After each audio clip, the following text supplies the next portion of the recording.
ഞങ്ങളിതാ കോഴിക്കോട് പോവാണ്. അപ്പോൾ ലഗേജൊക്കെ പാക്ക് ചെയ്തു. അപ്പോൾ വെളുപ്പിന് 5 മണി കഴിഞ്ഞു കേട്ടോ സമയം.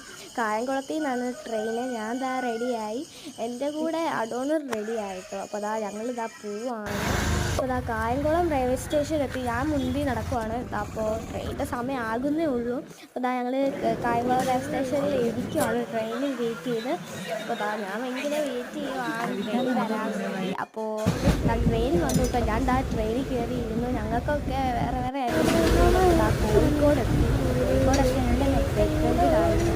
അപ്പച്ചനെയും അപ്പച്ചനെയും കാണാൻ ഞങ്ങൾ റെയിൽവേ സ്റ്റേഷനിലെത്തി. എൻ്റെ കയ്യിൽ ആ വടിപോലെ ഇരിക്കുന്നത് എന്താണെന്ന് വെച്ചൊരു സർട്ടിഫിക്കറ്റ് ആട്ടോ. അപ്പോൾ ഞങ്ങളിതാ ഡെപ്പോട്ട് കയറി എക്സലേറ്ററിലോട്ട് കയറി. എനിക്ക് എക്സലേറ്റർ ഭയങ്കര ഇഷ്ടമാണ്.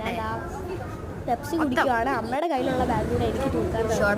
അപ്പോൾ ഞങ്ങൾ എക്സലേറ്റർ മേപ്പോട്ട് എത്തി. എനിക്ക് ഭയങ്കര ഇഷ്ടമാണ് ഈ എക്സലേറ്റർ. കുഞ്ഞുമൊക്കെ എനിക്ക് ആദ്യം ഭയങ്കര പേടിയായിരുന്നു. പപ്പ കേട്ടോ, പപ്പ ഈസ്റ്ററിൻ്റെ അവധിക്ക് വരും. അപ്പോൾ അവധി കിട്ടത്തില്ല കേട്ടോ. അപ്പോൾ ഞങ്ങൾ ഇങ്ങനെ നടക്കുവാണ്. ഇപ്പോൾ ഞങ്ങൾ വന്ന ട്രെയിൻ താഴെ കിടപ്പുണ്ട് കേട്ടോ. ഞാൻ ഇങ്ങനെ മേളിൽ കൂടെ പോയി കഴിയുമ്പോൾ എനിക്ക് ആ ട്രെയിനിൻ്റെ മേളിൽ കയറി നിൽക്കുന്ന ഒരു ഫീലാണ്.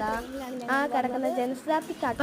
ഞങ്ങളിതാ ഒരു മണിക്ക് എൻ്റെ ട്രെയിൻ എത്തുമെന്ന് പറഞ്ഞത്. പക്ഷേ 12:15 ട്രെയിൻ എത്തി. ഭയങ്കര നേരത്തെ ആയിരുന്നു. എനിക്ക് ഒരു ക്ഷീണമില്ലാത്ത യാത്രയായിരുന്നു. പിന്നെ നമ്മുടെ കൊച്ചിയൊക്കെ എത്തിയപ്പോൾ തന്നെ ആൾക്കാർ കുറഞ്ഞു ട്രെയിനിലെ. അങ്ങനെ ഞങ്ങൾക്ക് ഓരോ സീറ്റ് ഉണ്ടായിരുന്നു. ട്രെയിനിലെ വീഡിയോസ് എടുക്കാൻ പറ്റിയിട്ടുണ്ടായിരുന്നില്ല. അപ്പോൾ ഞങ്ങൾ ഇങ്ങനെ ഓരോ കാര്യം വന്നത് ആ ഓട്ടോയിൽ കയറി കേട്ടോ. ഓട്ടോയിൽ കയറി കഴിഞ്ഞ് അതിനൊക്കെ ഇങ്ങനെ ഇരിക്കുവാണ്. അപ്പോൾ ഞങ്ങൾ ബസ്സിൽ കയറി. അപ്പം അവിടെ ചെന്ന് തട്ട് ബൈ.